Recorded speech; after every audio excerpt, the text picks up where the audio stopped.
Okay, so moving on. So this is what we've been hinting at for the last couple of sections, this idea of slope. So now we're going to get out the formal definition so we don't have to use the average rate of change. It's a bit of a mouthful. It is good to note, though, that they are essentially the same thing. Average rate of change is kind of when we're talking about application problems. Slope is typically used when we're talking about algebra problems, but they're the same thing. We're talking about the rate of change of the outputs over the inputs. So to write it out formula, if we say we want to find slope, that is equal to, usually the letter that we use is m to define slope. So we typically don't use that very much when we're solving for variables, for the reason that this usually universally stands for slope. So when we see m, your brain should think slope. And again, that is the change in the output over the change in input. This notation is a bit fancy. You probably won't really see it outside of any calculus class or any high-level math courses, but it's Greek. The triangle is delta. That's a Greek letter for delta, delta y over delta x. And when you see delta, that means change. So it means the change in y over the change in x, delta y over delta x. Or if we're looking for just a strict formula, and let's say we have points to find our slope, we would do y2 minus y1 over x2 minus x1. And that's really the valuable thing. The rest of it are kind of just, oh, if you ever see it this way, this is what it means. Really, I want you to understand that m is equal to y2 minus y1, because that's how we are going to go through and solve problems, is by using that formula. So let's do that now. So let's say I have these 2 points, -5, -3, 5, and 3, 17. So for me, it's kind of good to label out the points. So let's actually go ahead and write that.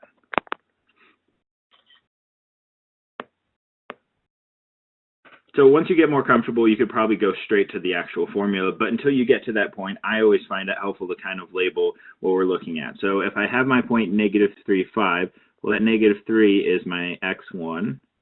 This 5 is my y1.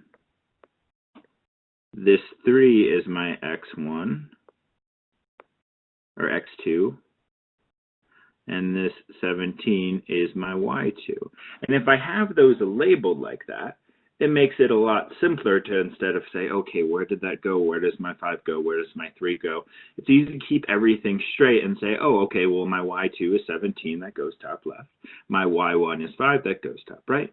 My x2 is 3, bottom left. My x1 is -3, bottom right. Another thing to note is that we have that 3 minus -3. So that's in the formula, and we're going to have to be aware that if you're subtracting it negative, it becomes a positive. So let's pop back into the lecture.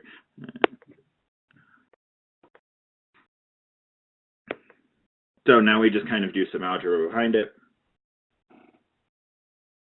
17 minus 5 is 12. 3 minus -3, again, we're going to flip it. It's going to be 3 plus 3 is 6.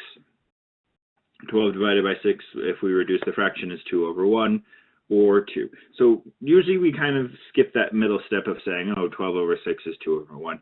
The reason I don't want to skip over that in this particular case is because slope is a change in input over change in output. So if we're going to write it shorthand, or if we're kind of writing a formula, it makes sense to write the 2. But I don't want you to lose sight of what that 2 stands for. That 2 stands for the change in output, which will be 2, over the change in input, which is 1. So usually it actually makes a little bit more sense to represent it as that fraction of 2 over 1, but they are the same thing. Certainly algebraically, 2 over 1 is equal to 2. So I'll bring that up again when it kind of becomes important to it in an actual question.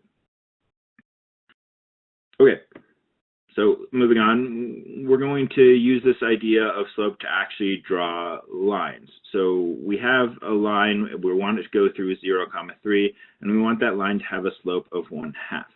So if I'm going to draw that line, what I'm going to do is, well, I want to identify, that my slope is, and a kind of a common way to remember it is that slope is rise over run, which means that that rise is my change in my output, my run is my change in my input, or my rise is my change in y, my run is my change in x. It's just a quick way to kind of remember it. You don't have to remember it that way. It's very common though when people say, oh, slope is rise over run. That is what they mean. So I'm going to take that point, 0, 3, I'm going to plot it. We've seen plotting before, nothing too fancy. Go 0 up to 3, plot my point 0. Now is the kind of bit that you may have not seen in a while, or even seen before ever. Rise over run is my slope, so I'm going to start at that point, which is 0, 3. I'm going to go up 1 over 2. So there's that rise and run again. Up 1 over 2. I go up if it's positive, I go to the right if it's positive, and then I plot my point.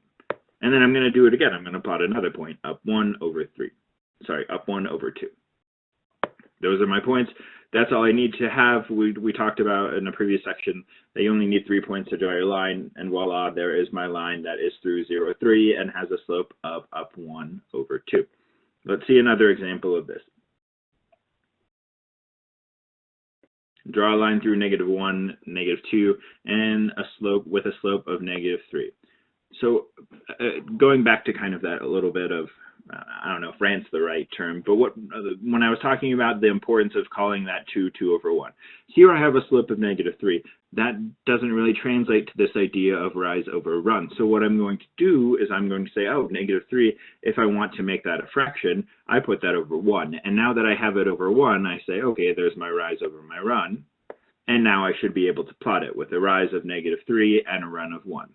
So again, plotting that first point at -1, -2, that's my starting point. And now again, I'm going to have my slope of down 3 over 1. So I'll pause a second, kind of make sure you have an idea maybe on while you're watching this, kind of point at where you think the next point's going to be. It's going to go down 3 over 1 from that start point, not from the origin. And so that point will be here. Now, that would be enough to draw a line, but I want to kind of bring up this. A lot of students kind of say, oh, well, what if I wanted to say the run was negative and the rise was positive? So what if I said I wanted to go back 1 and up 3? Well, let's go ahead and do that. As we see, plot that point, that is going to be on our line as well. So that's perfectly fine. Just personally for me, I say, oh, rise is negative, because that would mean down versus up, and then I'm always going to make my run to the right. That's how I keep it straight in my head.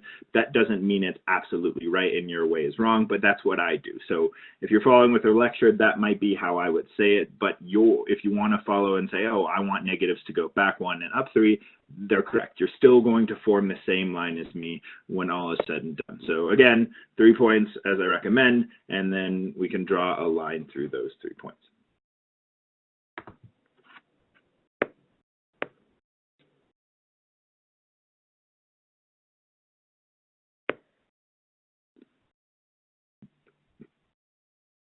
So let's just get into this idea of actually applying this concept of slope to a real life problem. So example 5 states, for each 3 feet I fall, the wind pushes me horizontally 2 feet. If I have fallen a total of 12 feet, how far have I been pushed horizontally? Well, we mentioned that rise, as far as like a way to kind of remember it, is rise over run. So in this case, for every 3 feet I fall, the wind pushes me horizontally 2 feet. So my rise is -3, my run is 2. And then I can actually use that to set up a proportion because I know that that's my slope, but overall I fall in a total of 12 feet and I need to figure out my amount pushed horizontally. So this is a few sections back, is we're doing this idea of proportions. So then I'm going to have -3 over 2 is equal to -12 over x. And now I can go about solving for x. I'm going to cross multiply. So then x times -3 becomes -3x, 2 times -12 becomes -24. I'm going to divide both sides by -3 because it's a one-step equation at that point. And I have x is equal to 8, but since we're actually doing an application problem, we're going to state our answer. I have been pushed horizontally 8 feet after I've fallen 12 feet. So that's a way we can kind of see that idea of slope is actually another proportion, and we've seen proportions before in this class. We can set up equations to solve proportions and solve additional problems with this concept of slope.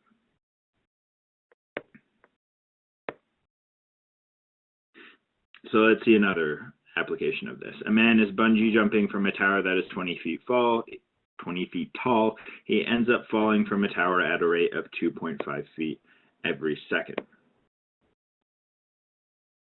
So we have a table here. it's time and height, we can actually build the table with just that very small amount of information. We know that the tower is 20 feet tall, so when time is 0, he should be 20 feet in the air. And then after 1 second, he falls a rate of 2.5 feet, so we would do 20 minus 2.5, that should get me 17.5. I can subtract 2.5 again, I'll get 15. I can subtract 2.5 again, I will get 12.5. So he's fallen 12.5 feet when all is said and done. Next part, I want to graph it on a table. So now I'm actually doing my graph properly. I'm going to label the titles. I have bungee jumping, I'll have time in seconds. I know it only goes up to 3, so I'm going to go ahead and just space it out by 1s on the bottom. Now the vertical axis, I'm going to do height in feet. That one, I'm going to go 5 up to 20. 5, 10, 15, 20, pretty simple from there. I'm going to plot my first point, 0, 20. Second point, 1, 17.5, so on and so forth till I have those 4 points. Last one being 3 and 12.5. And I could draw a line through them as well. We could test to see that it's linear, doing several different methods. Let's stick to the graphing method for this question. So those go through, those form a line. So now I can kind of talk about this idea of slope or average rate of change. So I can identify the slope. I'm going to use that formula. I wouldn't say you would have to memorize it. It'll be valuable because it'll come up a lot, but I believe it's on the test. If not, I'll give it to you when you take the test. And that is, again, y2 minus y1 over x2 minus x1. So I'm going to, let's go ahead and identify the 2 points I picked. So since this is a line, as we talked about at the very beginning of this section, the average rate of change should be the same no matter what. So you can pick any 2 points to find your slope. It should be the same. I'm going to pick 215, that's a whole number, and 0.20, that is also a whole number, just to avoid decimals. But you could pick any of them and it should still work. So I made my y2 15, my y1 20, my x2 2, my x1 0. I go ahead and plug it into my formula. I subtract, I get negative 15 over 2. And then this idea of talking about slope, we don't want to lose sight of what it actually means. So we went through an application problem in the last slide, and we went through this one to kind of talk about what is slope. What is slope in the real world? Well, I have my slope of negative 5 over 2. I use my formula. It's easy to lose sight of what we're talking about, but we're talking about a guy falling, and we're talking about relative change. So when we're going to interpret our slope, we're going to have to talk about the change in rise over the change in run. So with that in mind, we have our slope is negative 5 over 2, so that means that my jumper is falling 5 feet every 2 seconds, or I kind of flip the order of the sentence. The sentiment is still the same. Every 2 seconds, the bungee jumper falls 2 feet, because we're talking about that average range of change, the change in output over the change in input. He fell 5 feet every 2 seconds.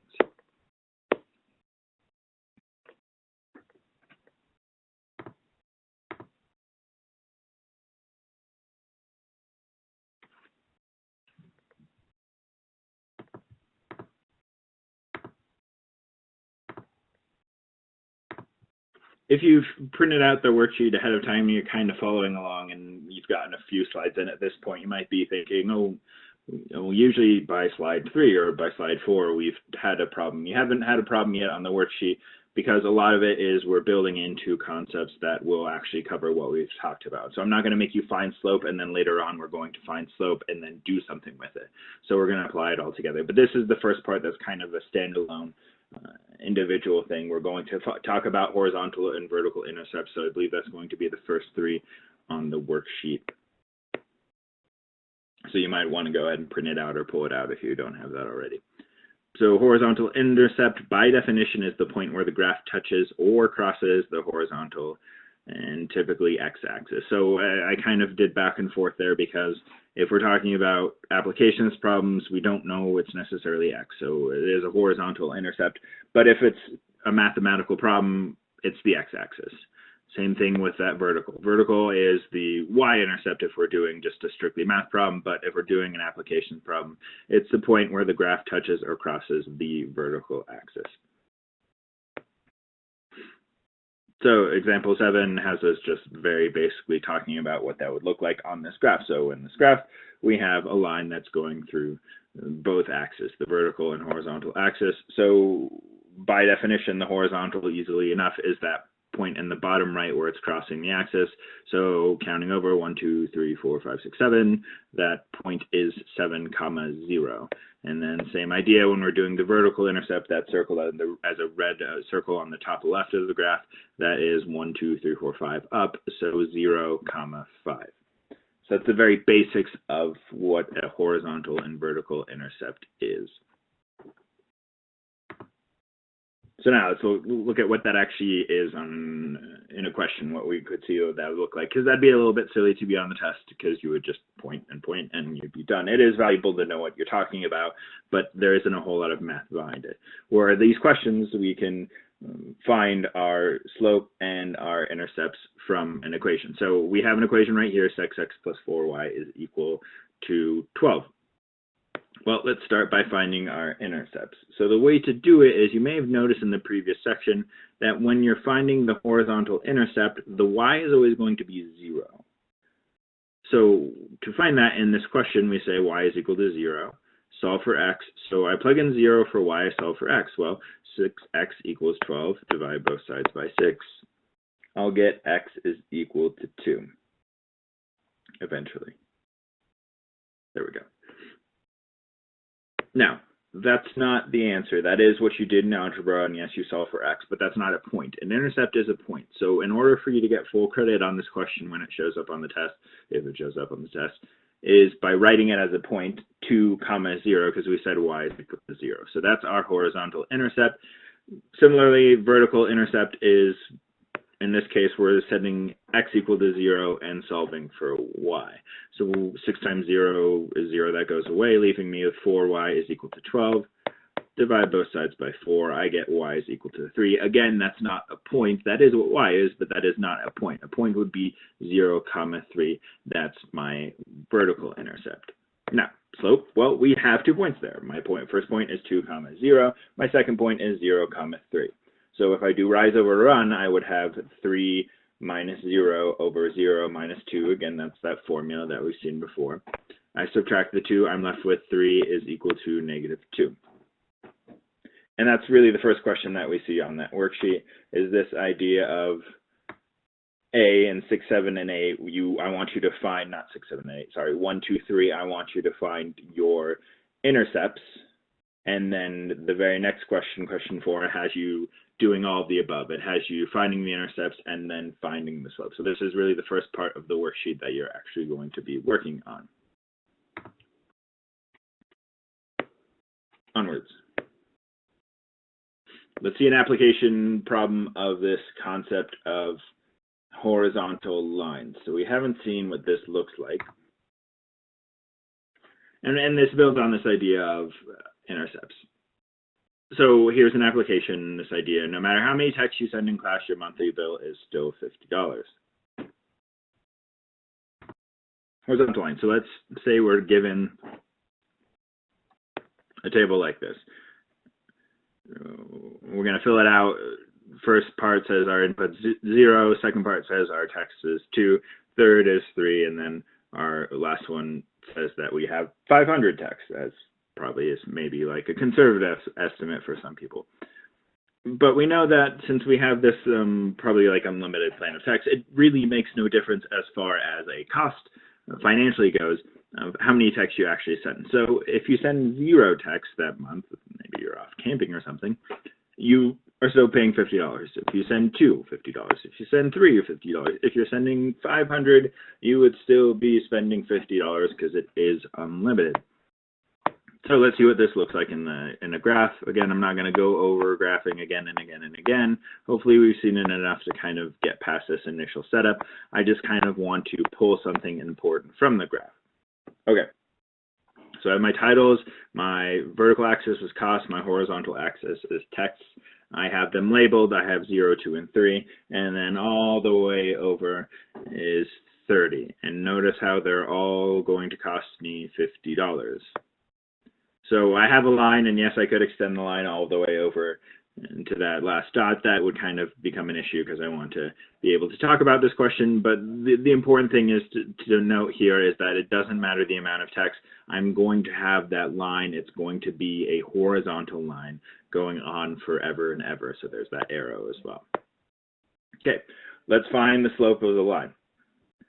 So I'm going to, again, you could pull any 2 points. I'm going to pull 3, 50 and 2, 50. Plug that into my equation. 50 minus 50, there we go, over 3 minus 2, well, that's 0 over 1.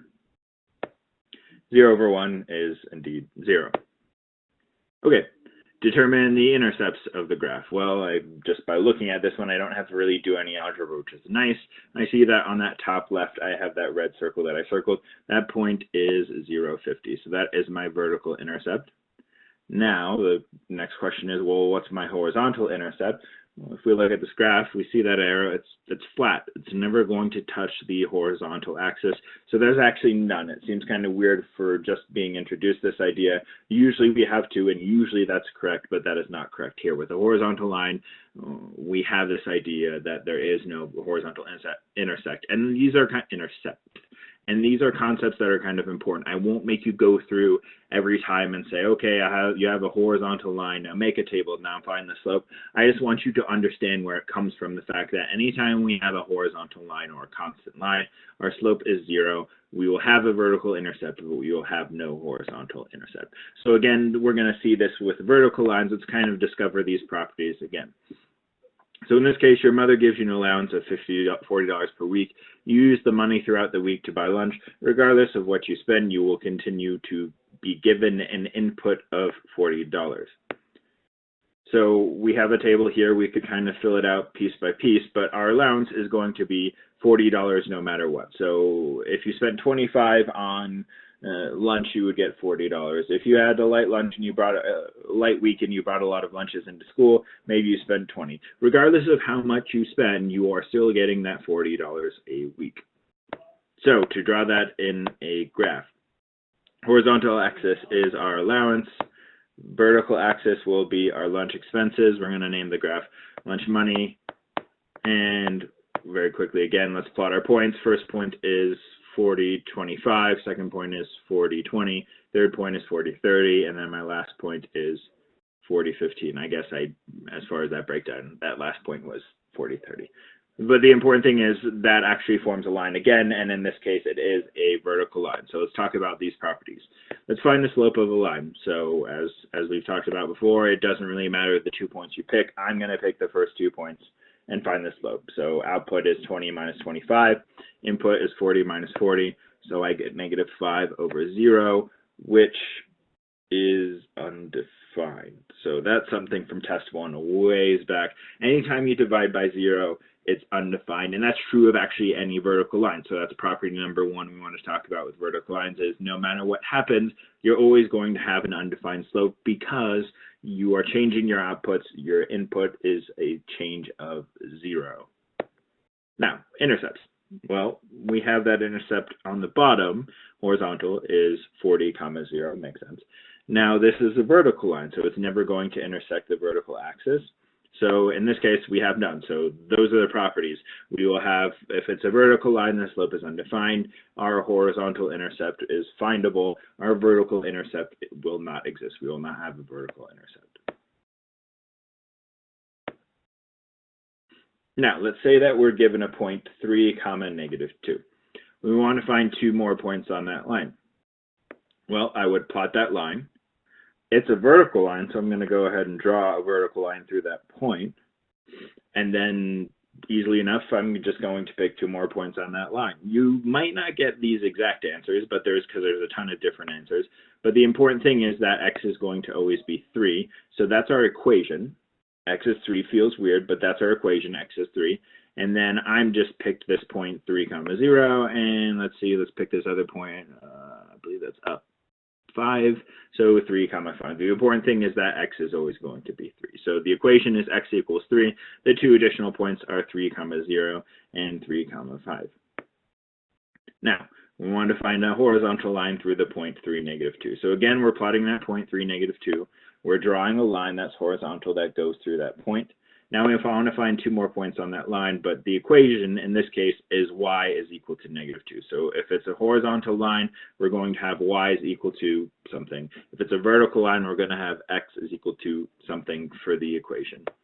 And then 2 more points, again, you can pick anything. I think I picked there, poorly drawn circle, but 3, -2, or -3, -2, perfect. And then I picked another one, 6, -2. Again, it doesn't really matter as long as that y value is -2. Any values of x will work for that those 2 points. For this, I'm going to call it method 1. Technically, there isn't a method 1 and method 2 in math. There is 2 separate methods. I'm just going to call it method 1 for a reference point. And this is on that second side of that worksheet. Find the equation in the line that goes through 3, 10, and 6, 22. This feels like the last example. Granted, the last example was applied, but we had 2 points. We were asked to find a symbolic rule or an equation. What we're going to do, and what we did in that first question, is start things off, find slope. I'm going to use that formula, y2 minus y1 over x2 minus x1. I'm going to make my y2 minus y1 22 minus 10 over 6 minus 3. That leaves me with 12 over 3. And again, that'd be valuable if I was plotting, but if I want to go about building a rule, I'm going to look for the solid number, which in this case is 4. Now, I want to find my intercept. And again, we could go through this process of finding the change over a certain amount of time and finding an initial amount of time. Giant headache. But I know that my y is equal to mx plus b. That's a formula. So I'm going to use that to figure out what my b is, since I know what my m is, and I know a point on my actual line. I'm going to fill in my slope for my m. I'm going to plug in one of the points. You could plug in either one. You could plug in 622 if you want to. For this question, I'm picking 3, 10.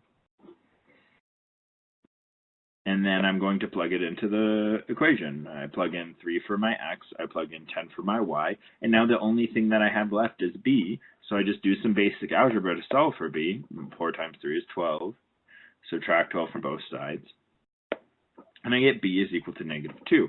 And that's great. That's all I need. In order to build a slope-intercept equation, we needed 2 pieces of information, specifically the slope and the intercept. We have them, and we did all of this work. We're not going to get full credit on the test until we write the slope-intercept form, which is, if we do y equals mx plus b, plug in the 4 for our slope, plug in the -2 for our b, leaving us with the result. 4 is y is equal to 4x minus 2. So that's what I want as a final answer. And that last step isn't really doing a whole lot of math. Really, the math is done in step 1 and step 2, but you're going to lose all of your points if you don't actually answer the question, which is wanting that equation. Okay, final 2 pieces of this section. Parallel and perpendicular lines. Just a heads up, my volume might be a little bit different right now because I'm recording on something else, so you might need to adjust it. Because it might be louder. Anywho, so parallel and perpendicular lines, we're going to build off of kind of the concepts that we've seen in the previous slides. We know the idea of slope, we know slope-intercept form now, and we're going to try and build equations with that information. So by definition, we would say 2 lines are parallel if, let's say we have something in slope-intercept form, they have the exact same slope. So these 2 lines, y equals 2x plus 3 and y equals 2x minus 7, will be different lines if we graph them, but they'll kind of never touch. They'll be almost like just 2 straight lines following the same track all the way along. Now 2 lines are considered perpendicular if they are intersecting each other, and at the intersection they have right angles, or they kind of form a T. And by definition, when we're dealing with equations, 2 lines are perpendicular if one is the negative reciprocal of the other. So in this example, if I have y is equal to 1/2 x plus 3, the slope on that first line is 1/2. Now the reciprocal of 1/2 is if I flip 1/2, I get 2 over 1, or just 2. And then I want to change the sign of that. So it becomes 2 over 1, puts a negative in front of it, and so that second equation, y equals -2x minus 7, would be perpendicular to the first one. Now to kind of see this in practice, let's say I want to find an equation of a line that's parallel to this equation and goes to the point 2, 3. Well, what's kind of interesting is that I'm only going to use some of the information from the first equation. So I know that my slope of that equation is -3. So when I try and find my new equation that goes through this different point, I'm going to start by forming y equals mx plus b and say, okay, I actually know what my m is. It's going to be -3. And then I kind of just disregard the rest of the equation. So I took my slope, I'm moving forward, and now I just take this y equals -3x plus b. I plug in my point 2, 3, 2 for my x, 3 for my y, and then I solve for b. -3 times 2 is -6, add 6 to both sides, I get 9. And so my new equation is y is equal to -3x plus 9. And if I were to plot it, I would kind of have almost those like railroad tracks that never intersect with each other. Finally, perpendicular lines, very similar concept. We just have to do a little bit more work initially to figure out what our slope of our perpendicular line is going to be. So if I was asked to find a parallel line to this equation, I would just say, okay, my slope is -1/3. I'm going to go through the process I saw on my last slide by plugging in my 3, 4. But I'm not going to do that. This question, poorly phrased. This question should say I want to find a line perpendicular, so that's a typo. I want to find a line perpendicular to y is equal to -3 x plus 3. So to find my perpendicular slope, I find that negative reciprocal, or I change the sign of my reciprocal. So 1/3, if I flip it, becomes 3/1, and then since it was already negative, I'm going to change the sign to make it positive. So 1/3 flip is 3/1. It's originally negative, now it's positive. And so my new line will be y is equal to 3x plus b. It's worth mentioning that sometimes we don't have to be that like aware that if I have it over 1, it becomes in whole number. Like sometimes it's just a fraction of 2/3, and then I can take the reciprocal and I'm good to go. But it's nice to kind of see these examples where, okay, it looks like they're actually not related, but 1/3 flip is 3/1, so I get the whole number. Okay, and then once I get past that first step, I just go ahead and plug in and solve for b again. So plug in 3 for my x, plug in 4 for my y. -3 times 3 is -9, add 9 to both sides, so I get my y-intercept is 13, and so y is equal to 3x plus 13. Now, if you're having a couple of issues with seeing this kind of reciprocal thing, I recommend looking that up. Just like look at maybe Purple Math or something and see what a reciprocal is and see how to find a perpendicular line. And that goes for pretty much anything in this course. There's tons of resources online, so if you're not getting it the first time through with my videos, I won't feel offended. There's a lot of good resources out there, and feel free to use them. Okay, final two pieces of this section, parallel and perpendicular lines. Just a heads up, my volume might be a little bit different right now because I'm recording on something else, so you might need to adjust it because it might be louder. Anywho, so parallel and perpendicular lines, we're going to build off of kind of the concepts that we've seen in the previous slides. We know the idea of slope, we know slope-intercept form now, and we're going to try and build equations with that information. So by definition, we would say two lines are parallel if, let's say we have something in slope-intercept form, they have the exact same slope. So these two lines, y equals 2x plus 3 and y equals 2x minus 7, will be different lines if we graph them, but they'll kind of never touch. They'll be almost like just two straight lines following the same track all the way along. Now, two lines are considered perpendicular if they are intersecting each other, and at the intersection they have right angles, or they kind of form a T. And by definition, when we're dealing with equations, two lines are perpendicular if one is the negative reciprocal of the other. So in this example, if I have y is equal to 1/2 x plus 3, the slope on that first line is 1/2. Now the reciprocal of 1/2 is if I flip 1/2, I get 2/1, or just 2. And then I want to change the sign of that. So it becomes 2/1, puts a negative in front of it, and so that second equation, y equals -2x minus 7, would be perpendicular to the first one. Now to kind of see this in practice, let's say I want to find an equation of a line that's parallel to this equation and goes to the point 2, 3. Well, what's kind of interesting is that I'm only going to use some of the information from the first equation. So I know that my slope of that equation is -3. So when I try and find my new equation that goes through this different point, I'm going to start by forming y equals mx plus b and say, okay, I actually know what my m is. It's going to be -3. And then I kind of just disregard the rest of the equation.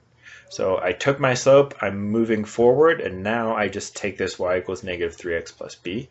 I plug in my point 2, 3, 2 for my x, 3 for my y, and then I solve for b. -3 times 2 is -6, add 6 to both sides, I get 9. And so my new equation is y is equal to -3x plus 9. And if I were to plot it, I would kind of have almost those like railroad tracks that never intersect with each other.